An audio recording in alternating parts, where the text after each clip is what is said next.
Assalamualaikum warahmatullahi dan selamat sejahtera. Bismillahirrahmanirrahim. Bila kita bercakap tentang belajar bahasa Arab, ada banyak perkara yang kita dengar. Ada orang bagi tahu, belajar bahasa Arab ni susah. Banyak betul perkara yang perlu dipelajari. Nahu kena belajar, sarf kena belajar. Tu belum sentuh pasal i'rab, mansub, majrur, majzum dan lain-lain. Kemudian kena tahu pula perubahan-perubahan baris pada huruf terakhir perkataan. Kemudian kena belajar pula perkataan-perkataan di dalam bahasa Arab. Dan satu perkataan bahasa Arab boleh memberikan maksud yang pelbagai dan banyak. Pendek kata, belajar bahasa Arab ni susah. Kemudian ada pula kita dengar, kawan kita bagi tahu dia sudah belajar bahasa Arab ni lama.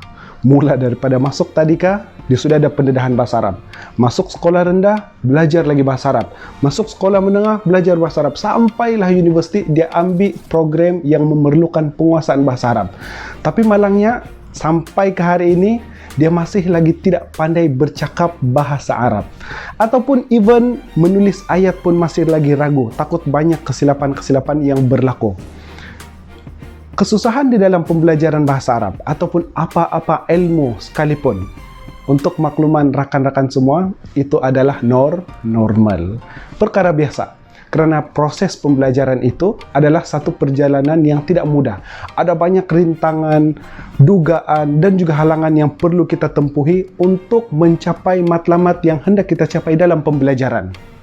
Sebab itulah kita perlukan persiapan yang rapi dan persiapan yang mantap. Supaya bila kita masuk di dalam proses pembelajaran itu akan menjadi lebih menarik. Bukannya menjadi mudah, tapi lebih menarik. Kenapa menarik?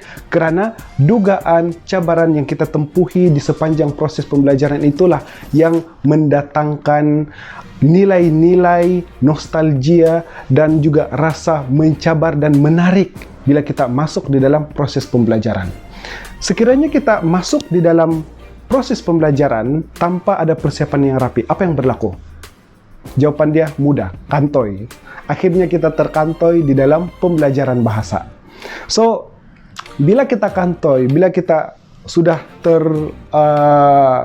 orang kata terjatuh dalam pembelajaran bahasa, last apa yang kita akan rasakan adalah kita tidak akan nampak progres positif ataupun perkembangan yang memberangsangkan di dalam proses pembelajaran kita. Sekiranya perkara ini berlaku, kita kena tanya kepada diri kita.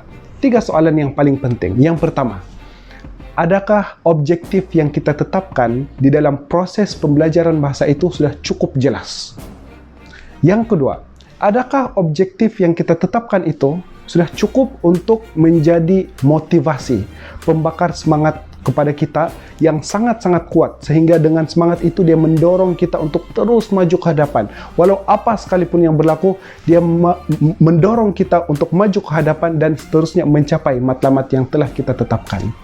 Dan soalan yang ketiga, adakah strategi yang kita gunakan untuk belajar bahasa itu sesuai dengan gaya pembelajaran kita ataupun sesuai dengan diri kita? Dan sekiranya dia sesuai dengan diri kita, adakah strategi yang kita letakkan itu mampu membantu kita dan memudahkan kita untuk mencapai matlamat yang telah kita tetapkan? Tepuk dada, tanya selera. Kita lebih tahu apa yang berlaku dengan diri kita. Oleh itu, untuk membantu rakan-rakan semua, saya ada satu berita gembira. InsyaAllah, bermula pada minggu hadapan, saya akan melancarkan satu perkongsian santai yang saya beri nama sebagai apakah yang perlu anda tahu untuk mempelajari bahasa asing, secara khususnya bahasa Arab. InsyaAllah, moga-moga perkongsian itu akan memberikan banyak manfaat untuk kita semua, khususnya anda semua para pencinta bahasa dan juga pencinta bahasa Arab, insyaAllah.